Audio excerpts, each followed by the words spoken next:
Hello friends, Radhe Radhe, जय श्री श्याम। स्वागत है आप सभी का मेरे चैनल पर द सक्सेस पॉइंट। तो चलिए शुरू करते हैं आज का सेशन, जिसमें हम पढ़ेंगे the negative points of Piaget's theory. Last vlog में हमने पढ़ा था द जीन पियाजे का संज्ञानात्मक विकास, जिसमें हमने देखा था कि पियाजे ने जो हम बच्चों का विकास होता है उसको 4 अवस्थाओं में बांटा था: sensory motor stage, pre operational stage, concrete operational stage and formal operational stage. उन्होंने अपनी थ्योरी में बच्चे के संज्ञानात्मक विकास को हर एक स्टेज में बताया था।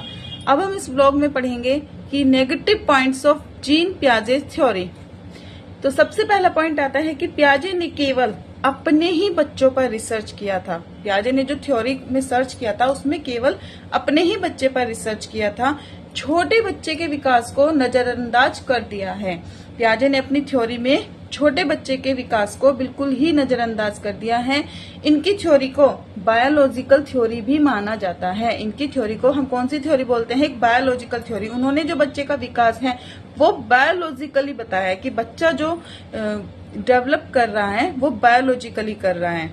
इन्होंने बच्चों के विकास को एक अवस्था में बांट दिया है। बच्चों के विकास को उन्होंने चरणों में बांट दिया है कि बच्चा जो है हर अवस्था में अलग अलग चीजें सीख रहा है। उन्होंने बच्चों के विकास को अवस्थाओं में बांट दिया है।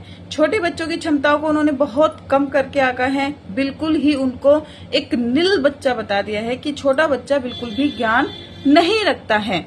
छोटे बच्चों की क्षमताओं को उन्होंने बहुत कम करके आका है।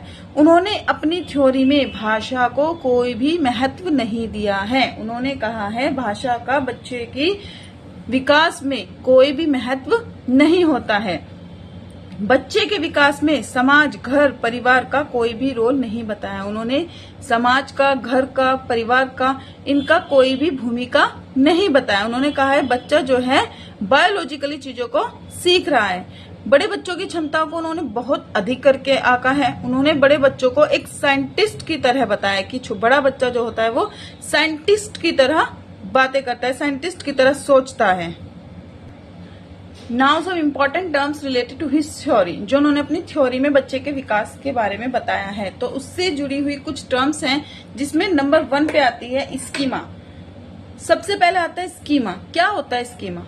स्कीमा क्या होता है? किसी भी वस्तु के बारे में बच्चे के मन में बनने वाली पहली धारणा, जो बच्चा सोच रहा है किसी भी चीज को देखकर, तो उसके मन में जो पहली धारणा बन रही है उसको स्कीमा कहते हैं। It involves both mental and physical understanding. Schema जो होती है वो मेंटली और फिजिकली, बच्चा दोनों तरीके से सोच समझ रहा है। उस चीज को हम बोल रहे हैं, बच्चे के मन में किसी भी चीज को देखकर जो पहला विचार आ रहा है, that is called schema. Next आता है एसिमिलेशन। नई जानकारी को पुराने स्कीमा से जोड़ना। जो पुराना स्कीमा बच्चे के दिमाग में बना हुआ था उसको एक नई जानकारी के साथ उसने जोड़ दिया है, तो उसको हम क्या बोलते हैं? एसिमिलेशन बोलते हैं। देखिए एग्जाम्पल, जैसे कि बच्चा है, उसने एक बच्चे ने एक छोटे कुत्ते को देखा तो उसके दिमाग में एक स्कीमा बन गया कि 4 पैर 1 पूंछ वाला जो जानवर होता है उसे हम क्या बोलते हैं? कुत्ता बोलते हैं। तो बच्चे ने अपने दिमाग में ये स्कीमा तैयार कर लिया कि 4 पैर और 1 पूंछ वाला जो जानवर होता है उसको हम कुत्ता बोलते हैं। ठीक है, उसने अपने दिमाग में ये स्कीमा तैयार कर लिया। फिर उसने एक बिल्ली देखी, उस बिल्ली के भी 4 पैर हैं, 1 पूंछ है, तो उसने उसे भी क्या बोलना शुरू कर दिया? कुत्ता ही बोलना शुरू कर दिया। तो उसके मन में एक नई जानकारी जो आई है कि उसने जो नई बिल्ली देखी है, तो उसने पुरानी स्कीमा से उसको जोड़ दिया कि ये भी क्या है? एक कुत्ता ही है। उसको हम बोलते हैं एसिमिलेशन। नेक्स्ट आता है एकोमोडेशन, यानी कि नई जानकारी मिलने पर पुराने स्कीमा का बदलकर नया स्कीमा बनने की प्रक्रिया जो होती है कि पुराना स्कीमा जो बच्चे के दिमाग में बैठा हुआ है वो पूरी तरीके से चेंज हो गया, उसने एक नया स्कीमा अपने दिमाग में बना लिया है। नए जो स्कीमा बना है उसको हम बोलते हैं कि एकोमोडेशन या समायोजन कहलाता है। एग्जाम्पल, फिर बच्चा देखता है कि यह नया जानवर भौंकता नहीं है बल्कि म्याऊ कर रहा है। बच्चे ने देखा, पहले बच्चे ने देखा कि उसने कुत्ता देखा, उसने उसके 4 पैर 1 पूंछ देखी, तो उसने सोचा कि 4 पैर और पूंछ वाले जो जानवर होते हैं वो क्या कहलाते हैं? कुत्ता कहलाते हैं। तो उसको हमने बोला कि वो स्कीमा होती है। फिर उसने देखा एक बिल्ली को, तो बिल्ली के भी 4 पैर और 1 पूंछ है, तो उसने उसको भी कुत्ता बोलना शुरू कर दिया, दैट इज एसिमिलेशन। लेकिन फिर उसने ये चीज का अनुभव किया कि बच्चा देखता है कि यह जानवर भौंक रहा है। कुत्ता जो है वो भौंकता है और बिल्ली जो है वो म्याऊ कर रही है। तो उसने अपने पुराना स्कीमा को बदल दिया कि नहीं, बिल्ली तो म्याऊ करती है और कुत्ता भौंकता है। तो जो उसने अपना पुराना स्कीमा चेंज कर दिया और नया स्कीमा तैयार किया है, दैट इज कॉल्ड एकोमोडेशन। उसको हम क्या बोलते हैं? एकोमोडेशन बोलते हैं।